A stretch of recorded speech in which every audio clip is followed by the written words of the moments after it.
Welcome friends. Welcome to VK academy. आपका आप सभी लोगों का वीके एकेडमी में सबसे स्वागत करता हूं। मैं विवेक सर। और सबसे पहले जो मैं आपको दिखा रहा हूं, प्लीज़ इसको देख लीजिए। जैसा कि आपको दिख रहा है, क्या दिख रहा है आपको यहाँ पर?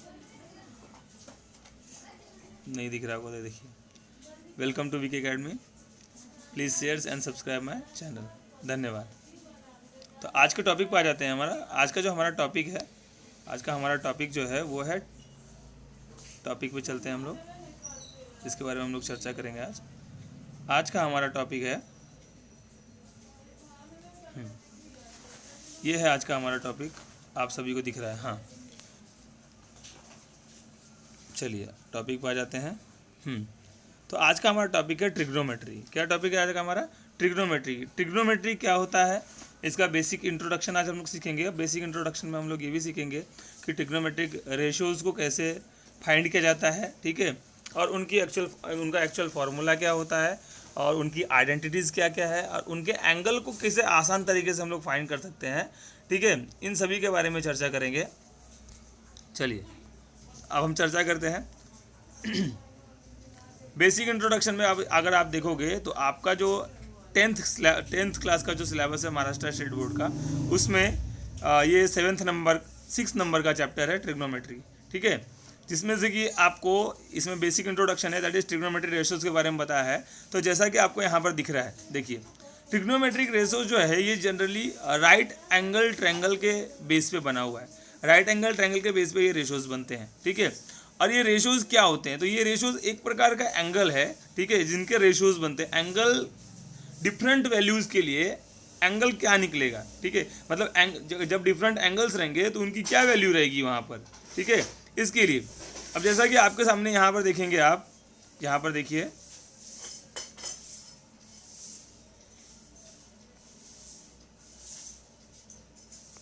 ये देखिए यहाँ पर एक राइट एंगल ट्रायंगल बना हुआ है, ठीक है। अब इस राइट एंगल ट्रायंगल में अगर आप देखेंगे तो राइट एंगल ट्रायंगल के बेस पे यहाँ पे पूरे रेशियोज लिखे हुए हैं, ठीक है। राइट एंगल ट्रायंगल के बेस पे क्या लिखा हुआ है? पूरा रेशियो लिखा है। अब इस रेशियो के बारे में हम लोग चर्चा करेंगे। देखिए सबसे पहला जो होता है साइन थीटा।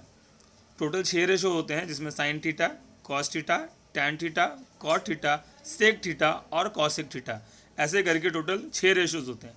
इन रेशियोज का फॉर्मूला क्या होता है, और आप सभी को ये पता है कि अपोजिट साइड क्या होता है, हाइपोटेनियस क्या होता है, एडजेसेंट साइड क्या होता है।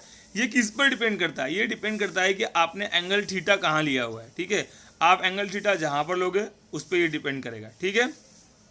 चलिए देखिए, जैसे कि मैंने यहाँ पर अगर आप देखेंगे अच्छे से, यहाँ देखिए, यहाँ मैंने एंगल थीटा कहाँ पर लिया है, ये देखिए, ये एंगल थीटा लिया है हमने, ये दिख रहा है आपको, एंगल थीटा लिया है, सी पर लिया है मैंने। आप चाहें तो एंगल थीटा यहाँ पर ए पर भी ले सकते हैं, ये ए पर भी लिया जा सकता है, ठीक है।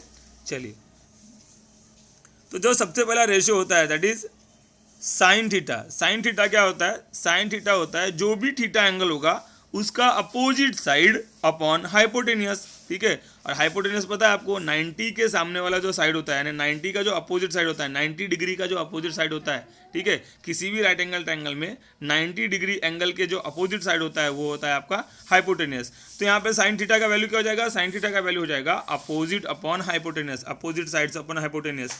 तो देखो, ये देखो, इस थीटा ये थीटा का अपोजिट साइड क्या है? ये है। इस थीटा का अपोजिट साइड क्या है? ये जो दिख रहा है आपको, कौन सा?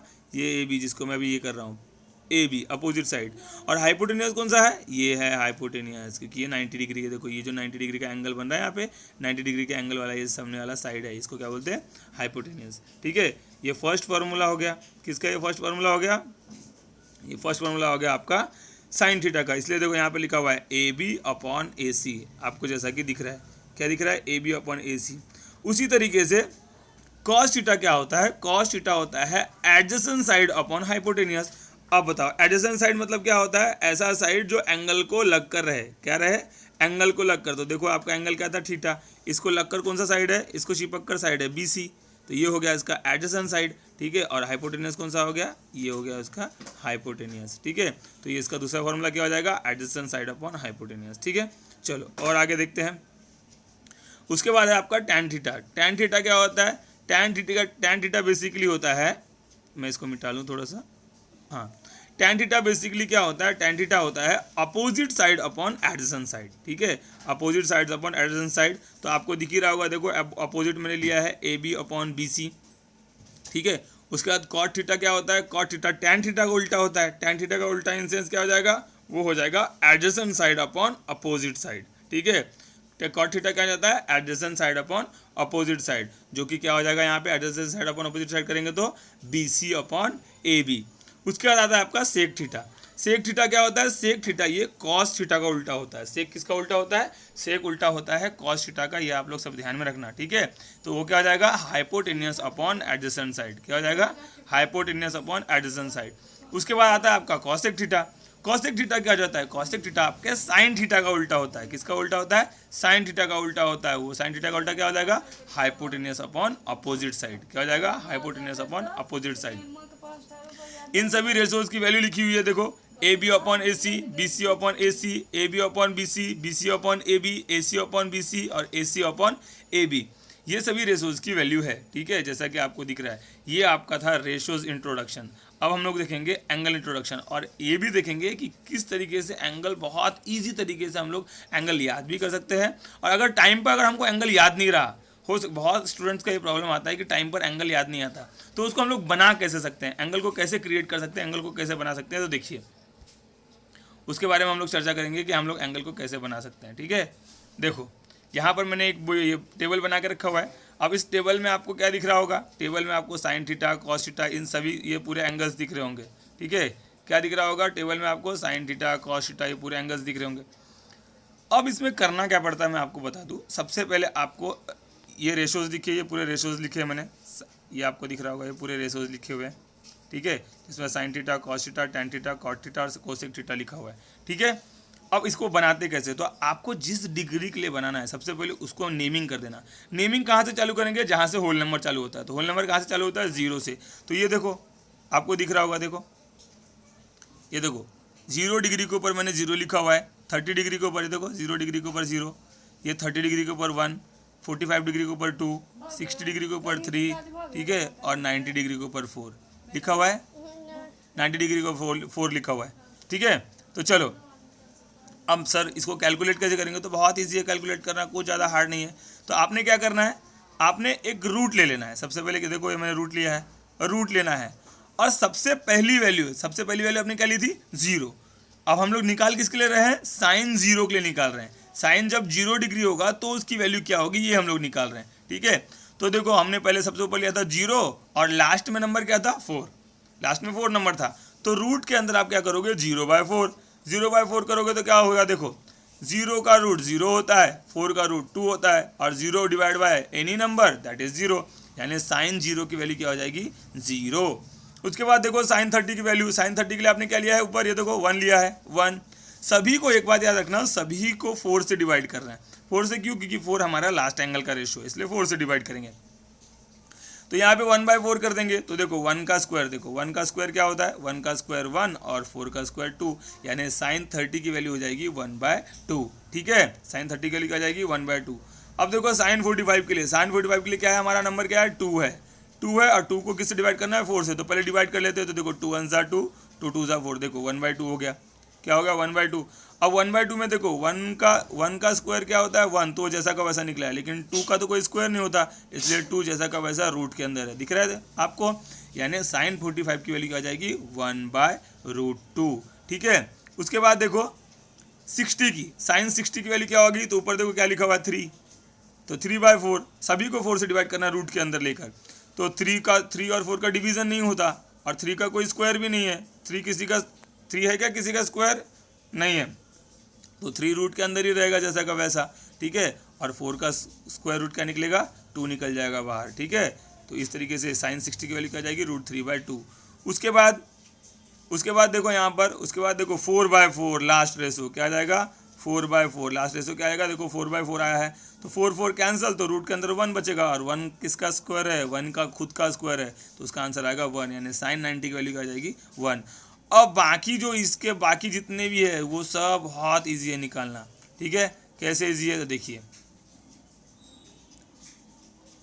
देखिए ये कॉस जो होता है, जैसे आपने जो साइन को आपने जहाँ छोड़ा है, साइन को आपने कहाँ छोड़ा है, 1 छोड़ा है, 1 पे छोड़ा है ना, तो अब इसको उल्टा लिख दो। उल्टा लिख दो मतलब आप 1 पहले लिखोगे, फिर आपने क्या लिखा था, √3/2, तो लोगों √3/2 यहाँ लिख लो, ठीक है। उसके बाद क्या लिखा था आपने, 1/√2, तो 1/√2 वहाँ पर भी है, तो यहाँ पर भी 1/√2 आएगा, क्योंकि वहाँ पीछे से जाते समय और आगे से आते समय ये दोनों बीच में ही आते हैं, तो वो जैसे कि वैसे जगह पाएंगे। फिर क्या लिखा आपने, 1/2, तो लिखो 1/2। फिर क्या लिखा आपने, 0, तो लिखो 0, ठीक है। तो ये हो गया कॉस थीटा के लिए पूरी वैल्यू हो गई, ठीक है। उसके बाद कॉस थीटा के लिए वैल्यू निकलने के बाद उसके बाद क्या आता है, कॉस थीटा का वैल्यू निकलने के बाद अब आता है tan theta. Tan theta basically क्या होता है, टैन थीटा होता है sine theta upon cos theta, मतलब sine theta divided by cos theta.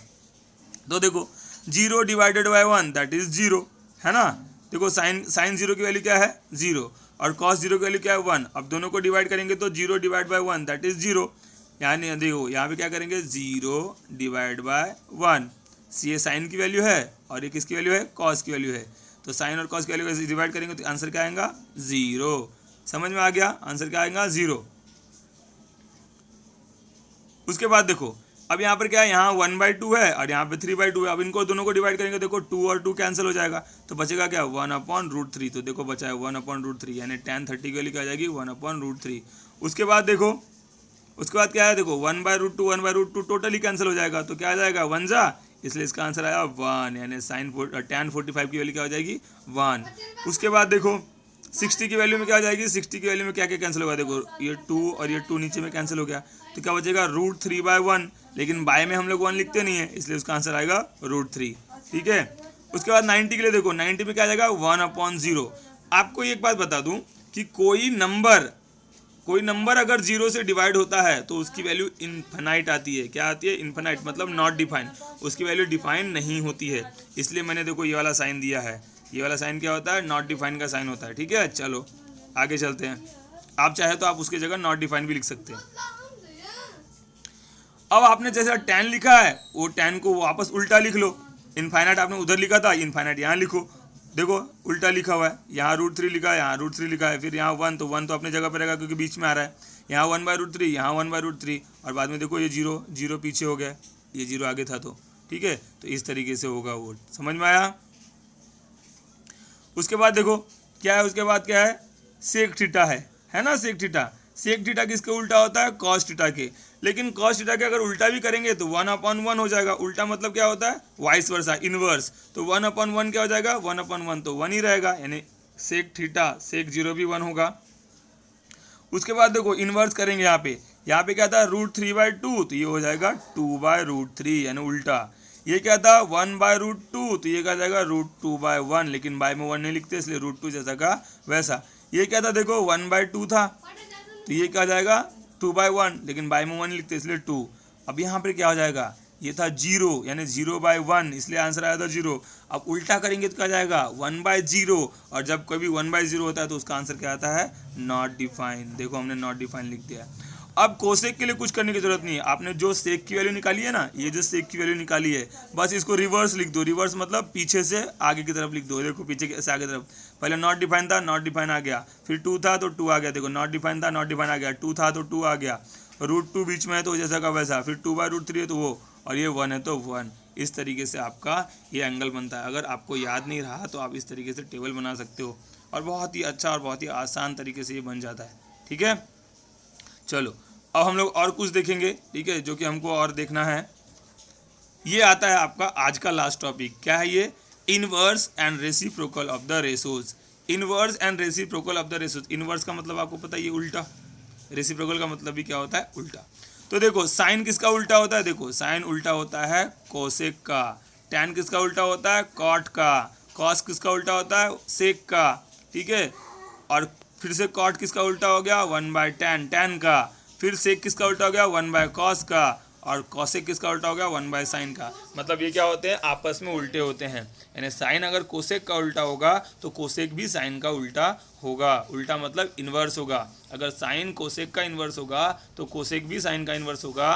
Cos अगर सेक का इन्वर्स होगा तो सेक भी कॉस का इन्वर्स होगा। टैन अगर कॉट का इन्वर्स होगा तो कॉट भी टैन का इन्वर्स होगा। एक दो स्पेशल केस रहता है, जैसे कि टैन का एक फॉर्मूला होता है। देखो ये टैन का फॉर्मूला लिखा हुआ है, क्या लिखा हुआ है, tan का फॉर्मूला होता है साइन अपॉन कॉस, जो कि आपको दिख रहा है, क्या होता है साइन अपॉन कॉस। और कॉट का फॉर्मूला होता है कॉस अपॉन साइन, ठीक है, क्योंकि कॉट और tan क्या होते हैं एक दूसरे से उल्टे, इसलिए अगर tan का फॉर्मूला साइन अपॉन कॉस होता है तो कॉट का फॉर्मूला क्या हो जाएगा कॉस अपॉन साइन, ठीक है। उसके बाद कुछ आइडेंटिटीज आती है जो कि आपको याद रखना है, ये है वो आइडेंटिटीज जो आपके सामने दिख रहा है। आइडेंटिटीज क्या होती है, sine square theta plus cos square theta equals to 1, मतलब sine square theta plus cos square theta की वैल्यू हमेशा क्या आती है 1 आती है। इसका प्रूफ हम लोग नेक्स्ट वीडियो में देखेंगे, लेकिन अभी आप क्या करो, इसको सिर्फ याद कर लो क्योंकि आपके बहुत काम में आने वाला है प्रूव करने के लिए। उसका दिया है 1 plus tan square theta equals to 6 square theta, ठीक है, 1 plus tan square theta equals to क्या दिया 6 स्क्वायर थीटा, तो ये भी एक आइडेंटिटी है। उसके बाद दिया है 1 plus cot square theta, 1 plus cot square theta, 1 plus cot square theta equals to cosec square theta, ये भी एक आइडेंटिटीज है। आशा करूंगा कि आपको ये वीडियो बहुत अच्छा लगा होगा। अगर ये वीडियो अच्छा लगा है तो वीडियो को लाइक कर दें, चैनल को सब्सक्राइब कर दें और शेयर कर दें और बाकी लोगों तक फैलाएं, ताकि वो अपना महाराष्ट्र स्टेट बोर्ड का जो मैथ्स है वो ईजी तरीके से सॉल्व कर सकें।